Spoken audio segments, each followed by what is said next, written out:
Section 3e, le contrôle des actes administratifs par rapport au droit de l'Union européenne. Le contrôle des actes administratifs par rapport au droit de l'Union européenne. Les mêmes principes s'appliquent pour le droit de l'Union européenne que pour le droit international général.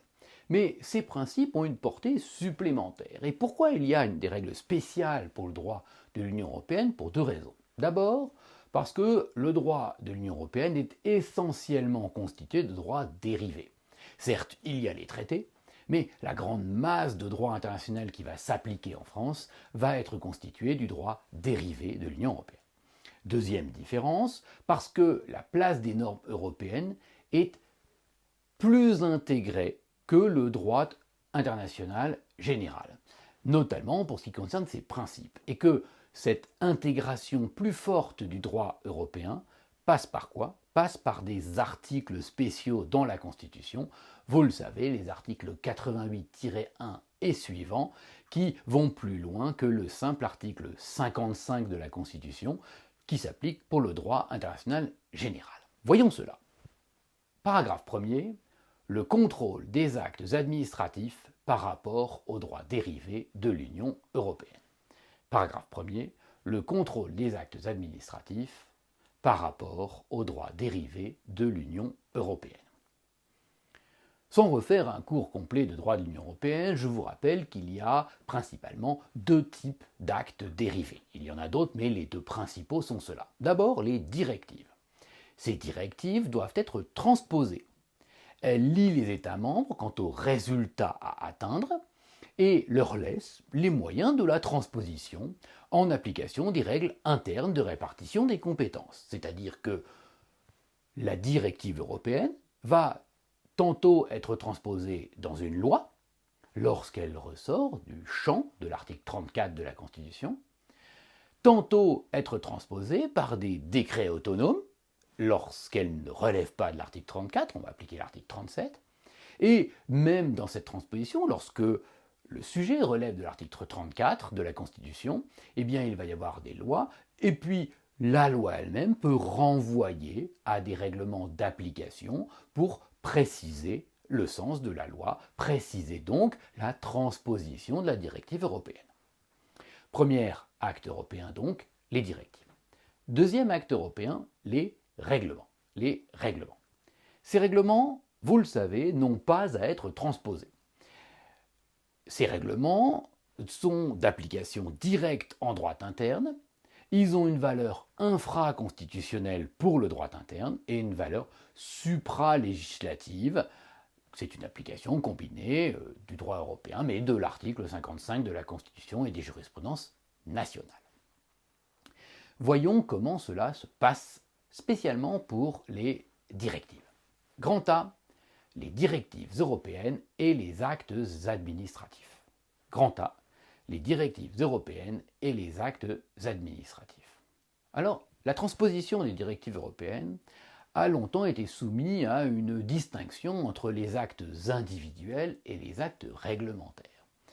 Pendant longtemps, avant 2009, eh bien, la directive qui était transposée par des actes individuels ne faisait pas l'objet d'un contrôle. Cette situation était issue d'un arrêt d'Assemblée du Conseil d'État du 22 décembre 1978, ministre de l'Intérieur contre Cohn-Bendit. À l'époque, cet arrêt était au GAJA, ministre de l'Intérieur contre Cohn-Bendit, du 22 décembre 1978. Cet arrêt nous disait qu'une directive européenne ne pouvait pas être invoquée à l'appui d'un recours contre un acte individuel. Le problème, c'est que cette situation était déjà contraire au droit européen et notamment à l'arrêt du 4 décembre 1974, Van Duyn. Après une évolution jurisprudentielle que je ne vais pas vous raconter ici, un grand arrêt, 3 étoiles, arrêt du Conseil d'État d'Assemblée du 30 octobre 2009, Madame Emmanuelle Peyreux, P-E-2-R-E-U-X, Conseil d'État, Assemblée, 30 octobre 2009, Madame Emmanuelle Peyreux, dit l'arrêt Peyreux, eh bien, dans cet arrêt, le Conseil d'État accepte qu'on puisse invoquer une directive européenne à l'appui d'un recours contre un acte individuel. Et ce faisant, le juge administratif, dans l'arrêt Peyreux, met au même niveau, avec les mêmes capacités de recours, tous les actes administratifs, réglementaires et individuels. Donc aujourd'hui, on ne peut plus faire de différence acte réglementaire, acte individuel. Tous ces actes administratifs sont soumis au même droit. Alors, quel est ce droit? D'abord, les directives européennes peuvent être invoquées à l'appui d'un recours contre tous les actes administratifs.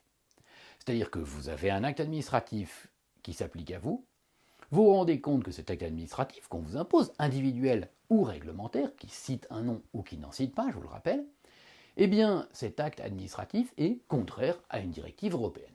Vous pouvez aller devant le juge administratif, demander l'annulation de l'acte administratif individuel ou réglementaire en invoquant sa contrariété avec le droit de l'Union européenne. La spécificité, c'est que cette possibilité est ouverte même quand une directive n'est pas transposée. Alors la question peut poser problème.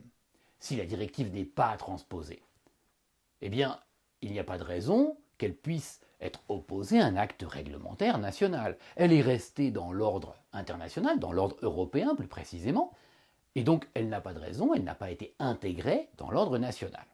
Donc au premier abord, le fait de pouvoir invoquer une directive qui n'a pas été transposée semble assez illogique. Sauf que, d'abord, les directives peuvent être opposées aux actes administratifs qui les transposent. Sauf que les directives non transposées ont été considérées comme ayant une force juridique dans certains cas. Deux conditions.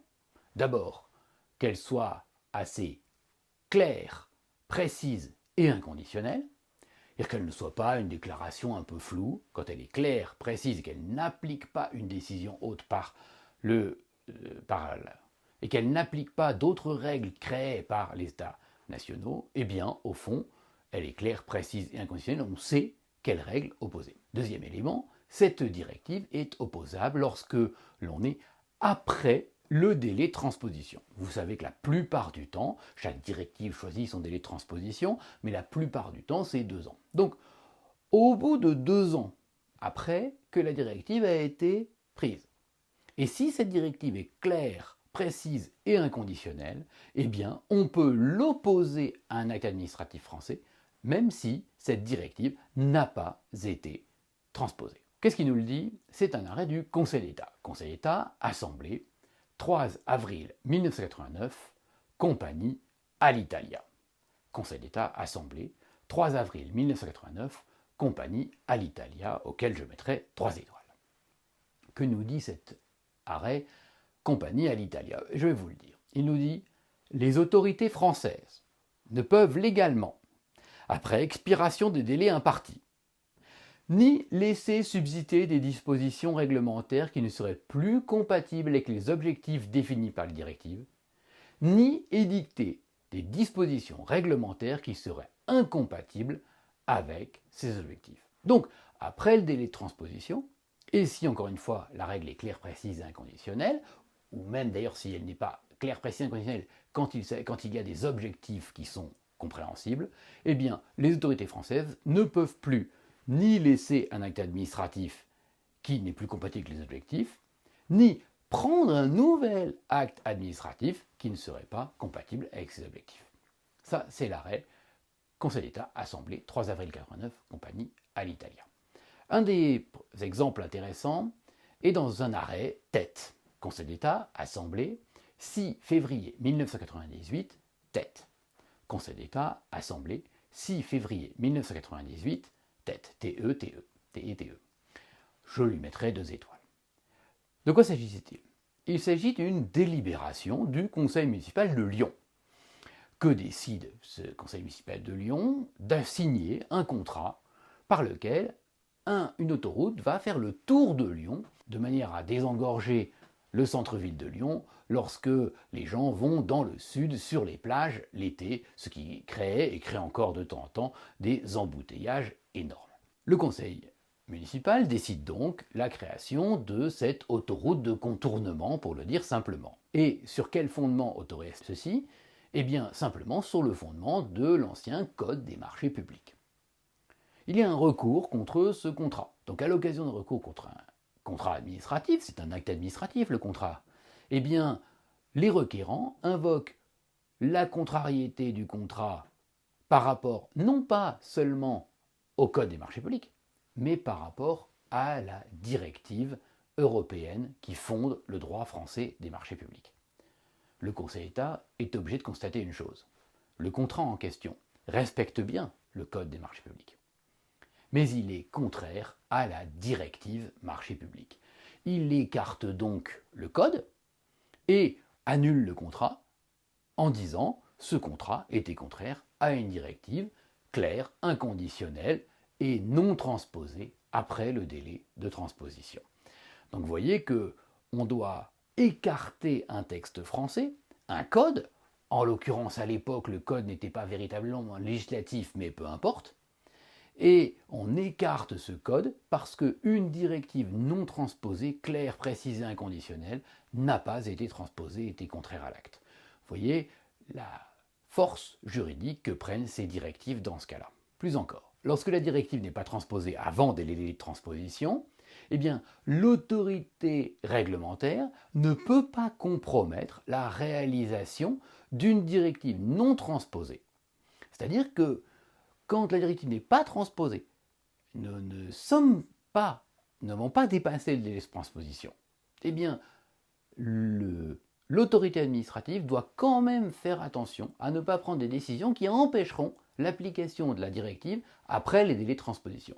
Donc même dans les 2 ans, la plupart du temps c'est 2 ans, dans lesquels on se prépare à transposer, on ne peut pas prendre des actes qui sont déjà trop contraires à la directive que l'on va devoir transposer. Vous voyez que ça va loin, c'est ce que nous dit un arrêt du Conseil d'État, d'Assemblée, 3 étoiles là aussi, Conseil d'État, Assemblée, 10 janvier 2001, France, Nature, Environnement. Conseil d'État, Assemblée, 10 janvier 2001, France, Nature, Environnement. Grand B, les directives européennes et les lois. Grand B, les directives européennes et les lois. Alors, non seulement le juge administratif va devoir juger d'un acte administratif par rapport aux directives européennes, mais il va, pour cela, juger, la plupart du temps, de la loi de transposition vis-à-vis de la directive européenne. On va appliquer le même principe que pour les actes administratifs, on écarte la loi française pour appliquer le texte européen. Et c'est le cas notamment quand ce sont des règlements aussi et pas seulement des directives. C'est ce que nous dit un arrêt du Conseil d'État du 28 février 1992, Conseil d'État, 28 février 1992, S.A. Rothman International France et S.A. Philippe Maurice France, Conseil d'État, Assemblée, 28 février 1992, S.A. Rothman International France et S.A. Philippe Maurice France, 3 étoiles. Le Conseil d'État va donc parfois écarter une loi française pour considérer qu'un acte administratif qui est contraire à la loi est conforme à la directive qui aurait dû bien être transposée. En cas de doute, le juge administratif peut poser une question à la CJUE, c'est ce qu'on appelle la question préjudicielle. Le juge administratif, il faut bien le reconnaître, fait assez rarement des questions préjudicielles. Pendant longtemps, il en a fait moins d'une par an, une tous les 2 ans. Depuis quelques années, ça s'est un peu accéléré, mais il donne assez peu, il utilise assez peu cette procédure où il demande son avis, son interprétation à la Cour de justice. Il préfère juger lui-même de la conventionnalité d'une loi afin de juger si l'acte administratif est légal ou pas. Alors, grand C, quelle est la sanction d'une mauvaise transposition? Grand C, la sanction d'une mauvaise transposition. La question se pose surtout lorsque la mauvaise transposition a causé des dommages. Si celle-ci a causé des dommages, eh bien, il y a une responsabilité internationale de la France qui est reconnue.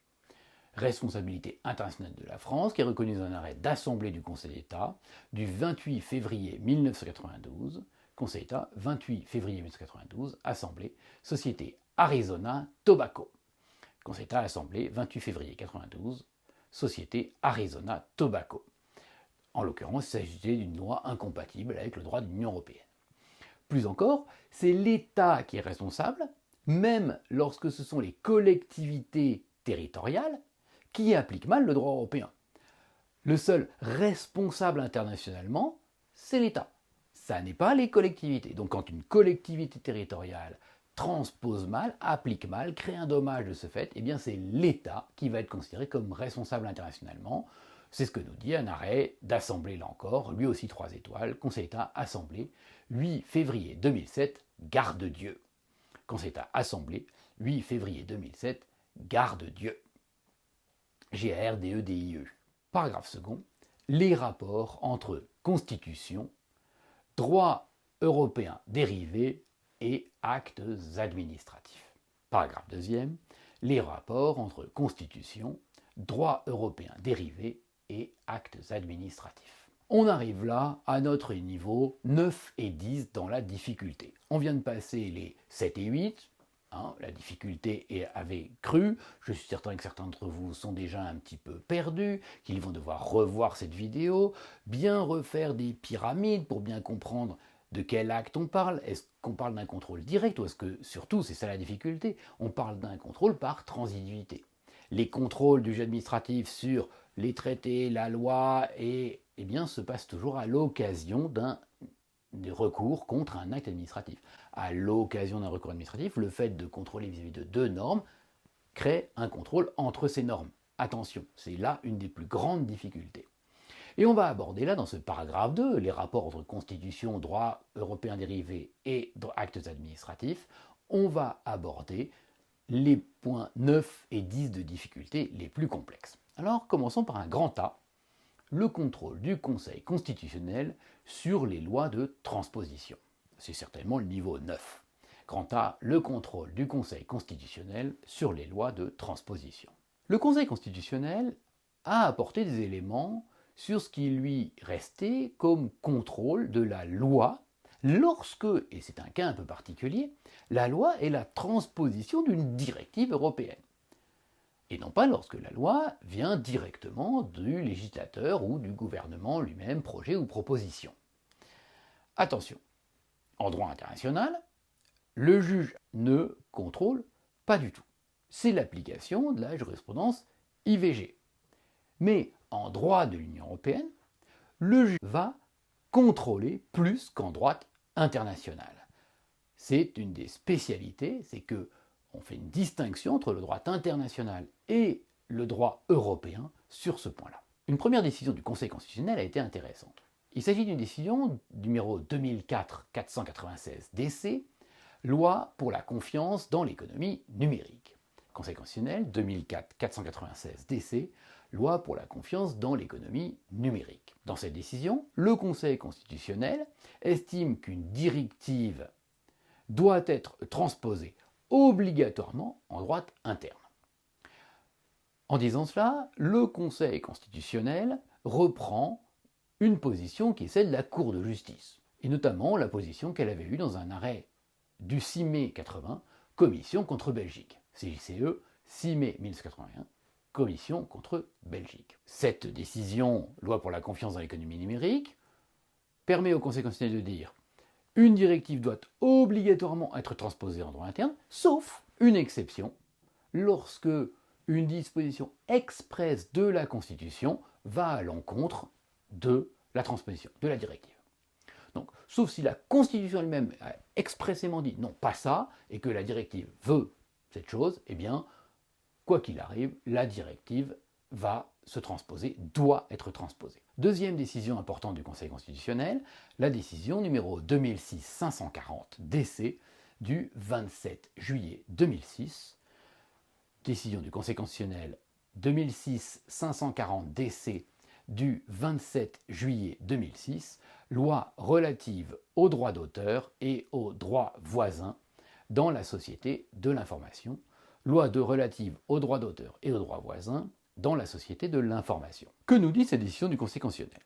Il nous dit d'abord, je confirme ce que j'avais dit en 2004, il y a une obligation de transposition des directives. Première chose. Mais en plus de cela, il va vérifier que la loi de transposition est conforme à la directive. Et vous voyez là la grande différence avec le droit international général. Il va vérifier que la loi de transposition est conforme à la directive. C'est-à-dire que lorsqu'on saisit le juge constitutionnel d'une loi de transposition de la directive, eh bien il va contrôler par rapport à la directive. Or, quel contrôle? Pas un contrôle très poussé, il faut bien le reconnaître. Alors d'abord, première question qu'on peut se poser, c'est quel est le fondement de ce contrôle? Pourquoi y a-t-il une différence en droit international et en droit de l'Union européenne? Eh bien parce que le contrôle de la loi de transposition par rapport à la directive, pour le Conseil constitutionnel, est fondé sur l'article 88.1 de notre Constitution. Article 88.1 crée, au moment de Maastricht, modifié depuis au moment de la transposition du TFUE en 2008, et donc cet article 88.1 est un fondement textuel différent de l'article 55 qui s'applique au droit international, et pour le juge constitutionnel, l'usage, l'existence de cet article 88.1 va permettre un contrôle différent. Alors quelle est la portée de ce contrôle? Ce contrôle implique malgré tout une présomption de constitutionnalité de la directive. Le juge constitutionnel va contrôler la loi vis-à-vis de la directive en partant du principe que la directive est constitutionnelle. C'est-à-dire que ça lui permet de contrôler la directive par rapport à la Constitution. Mais il est présumé que cette directive est constitutionnelle, notamment lorsque la loi reprend les dispositions précises et inconditionnelles de la directive. On pourrait se demander pourquoi le Conseil constitutionnel ne fait pas de questions préjudicielles lorsqu'il a un doute sur le sens de la directive. Eh bien parce qu'il n'en a pas le temps. Et par conséquent, il ne peut pas faire cette question préjudicielle, mais le Conseil constitutionnel exerce deux contrôles malgré tout face au droit de l'Union européenne.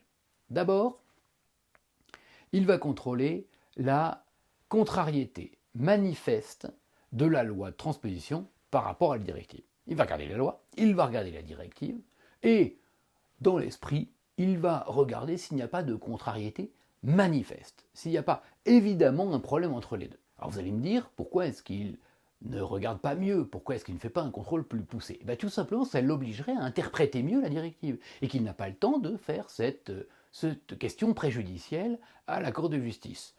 En cas de doute, d'ailleurs, ce n'est pas si grave, puisqu'à l'occasion de l'application de la directive, quand sur le fondement de la directive on prend des actes administratifs, eh bien, il pourrait y avoir un recours, et dans ce cas-là, le juge ordinaire, non pas le Conseil constitutionnel, mais le juge ordinaire, pourra tout simplement lui demander à la Cour de justice si la transposition est bonne. Donc, le contrôle ne peut pas le faire là, il fait un contrôle du caractère manifeste de la contrariété, parce qu'il sait qu'en cas de problème, il pourra y avoir un contrôle du juge ordinaire ensuite. Deuxième contrôle qu'il va effectuer, c'est le contrôle de l'absence d'atteinte à ce qu'il a appelé l'identité constitutionnelle de la France.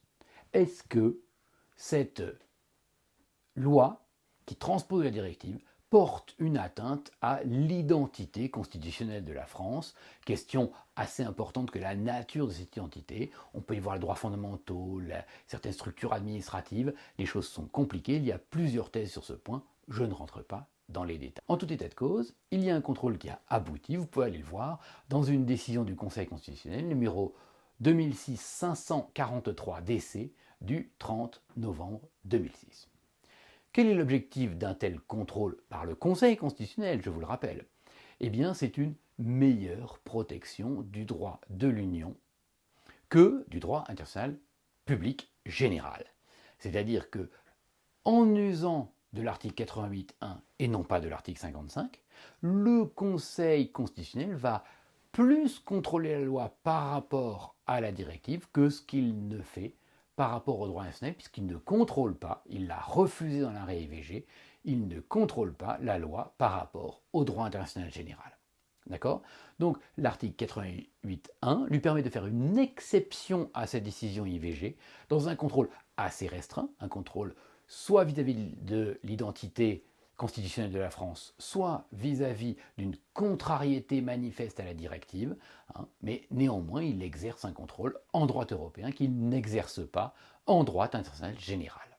Pour finir ce cours, une dernière subdivision, grand B, le contrôle par le juge administratif de la conformité d'un décret de transposition par rapport à la Constitution, le décalage vers les principes européens par l'arrêt Arcelor. Un dernier titre très long, je le répète, le contrôle par le juge administratif de la conformité d'un décret de transposition par rapport à la Constitution, le décalage vers les principes européens par l'arrêt Arcelor.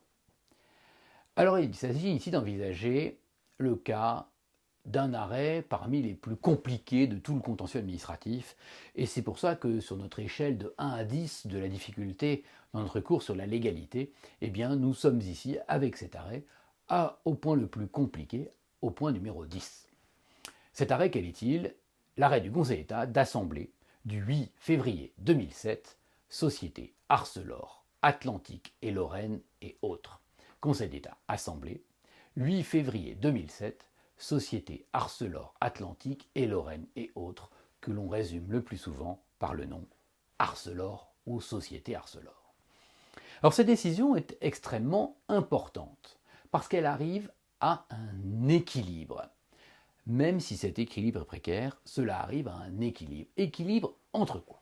D'un côté, l'arrêt Arcelor se rapproche de la position retenue par le droit européen lui-même et par le droit international, celle d'une suprématie des normes internationales et européennes sur les normes internes. Et dans l'arrêt Arcelor, le Conseil d'État se rapproche de cette position-là. Mais d'un autre côté, l'arrêt Arcelor obtient ce résultat de rapprochement sans revenir sur les décisions du Conseil constitutionnel, du Conseil d'État et même de la Cour de cassation, imposant une suprématie de la Constitution dans l'ordre interne. Position que le Conseil constitutionnel, il faut le rappeler, avait eu dans deux décisions, la décision 2004-505 DC du 14 novembre 2004, traité portant Constitution pour l'Europe, et la décision 2007-560 DC du 20 décembre 2007, traité de Lisbonne. Cette décision traité de Lisbonne était d'ailleurs intéressante. Je vous lis le considérant qui nous intéresse le plus. Le Conseil constitutionnel reconnaît qu'est consacrée l'existence d'un ordre juridique communautaire intégré à l'ordre juridique interne et distinct de l'ordre international. Et il fait cela tout en confirmant la place de la Constitution au sommet de l'ordre juridique interne. Vous voyez que nous sommes dans une limite et avec des mots très choisis. Qu'est-ce qui se passe dans cet arrêt Arcelor? Eh bien, dans l'arrêt Arcelor, le Conseil d'État va se référer à l'article 88-1 de la Constitution. Et il va estimer qu'il découle de cet article, je le cite, une obligation constitutionnelle de transposition des directives. En cela, il n'y a pas de différence par rapport aux décisions que nous avons citées du Conseil constitutionnel, notamment la décision loi pour la confiance dans l'économie numérique et la décision loi relative aux droits d'auteur et aux droits voisins. Donc le Conseil d'État confirme, comme le Conseil constitutionnel l'avait dit, que il y a une obligation constitutionnelle de transposition des directives. Il va un peu plus loin. Le Conseil d'État ajoute que cela implique que lorsque les directives sont précises et inconditionnelles, le contrôle de constitutionnalité de ces actes s'exerce selon des modalités particulières. Alors, pour ce qui est du fond du droit, il a un considérant qui est d'une importance majeure que je vais vous dire et que je vais vous expliquer. L'arrêt Arcelor nous dit qu'il appartient au juge administratif, saisi d'un moyen tiré de la méconnaissance d'une disposition ou d'un principe de valeur constitutionnelle, de rechercher s'il existe une règle ou un principe général du droit communautaire qui garantit par son application l'effectivité du respect de la disposition ou du principe constitutionnel invoqué. Dit comme ça, je suis sûr que vous n'avez pas tout de suite compris le sens.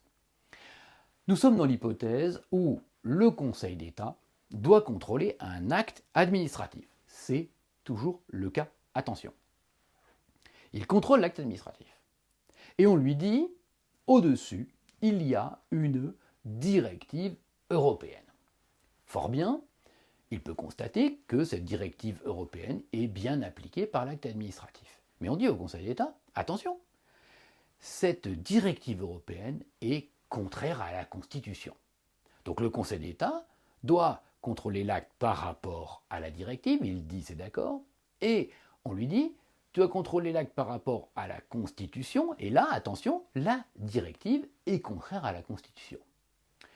Que devrait être obligé de dire le Conseil d'État en application du droit français? Il devrait être en train de dire je vais imposer ma Constitution au droit européen et écarter la directive parce qu'elle est contraire à ma Constitution. Oups! On voit bien que ça n'est pas une bonne méthode. C'est rentrer en guerre contre l'Union européenne en lui disant toi, Union européenne, tu crois que ton droit, ton traité, mais aussi ton droit dérivé, sont supérieurs à ma Constitution.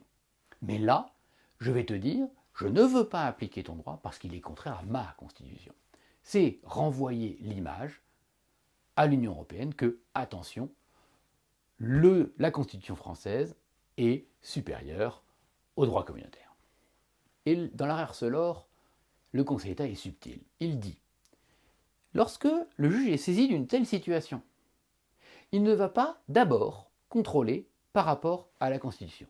Il doit d'abord regarder dans le droit de l'Union européenne, et notamment dans les traités, dans la Charte des droits fondamentaux, s'il n'y a pas une règle, un principe équivalent au principe constitutionnel. S'il existe un principe général du droit communautaire, un principe des traités équivalent, il va pouvoir dire, à l'occasion de l'analyse de la légalité d'un acte administratif, je me rends compte que la directive est contraire à la Constitution. Je ne vais pas le dire. Je vais me dire, je me rends compte que la directive est contraire à un principe européen. Et dans ce cas-là, il ne va pas faire primer la Constitution sur la directive. Il va faire primer le principe européen sur la directive européenne. Et ça, l'Union européenne n'a pas de problème. Est-ce que le juge administratif a le droit de faire ça? Oui, il a le droit. Le droit européen lui-même lui reconnaît le statut de juge de droit commun du droit de l'Union européenne. Donc, il va dire, je prends le principe européen et je l'oppose à la directive. De ce fait, je vais écarter l'application de la directive et considérer que mon acte est conforme ou contraire directement au principe européen. La question se pose quand il n'y a pas de principe européen équivalent. Ça ne va arriver que très très rarement. Et dans ce cas-là, alors, dans un second temps, il sera obligé de dire il n'y a pas de principe européen, mais moi j'ai ma constitution, et là je vais le dire. Je fais frimer ma constitution sur la directive. Il va être obligé de temps en temps, lorsque, et seulement lorsque, il n'y a pas de principe européen équivalent au principe dans la Constitution française, il va être obligé de faire primer la Constitution sur la directive européenne. Les termes de l'arrêt Arcelor sont les suivants. Il revient au juge administratif, dans ce cas-là, d'examiner directement la constitutionnalité des dispositions communautaires contestées. L'arrêt Arcelor le dit. Quand il n'y a pas de principe équivalent, alors c'est pas grave, tant pis. On rentre en conflit avec l'Union européenne et on leur dit que notre constitution est supérieure aux dispositions du droit dérivé de l'Union européenne. Voilà. Attention, l'arrêt Arcelor a une grande portée, mais il ne faut pas l'exagérer.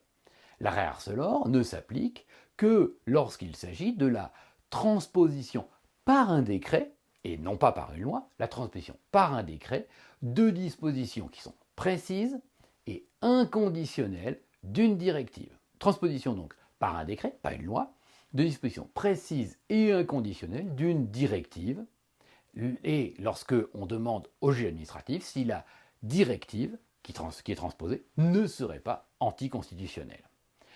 Cela garantit, vous l'avez compris, que la Constitution reste tout en haut de l'ordre interne, mais la plupart du temps, on va mettre de côté ça pour appliquer des principes européens.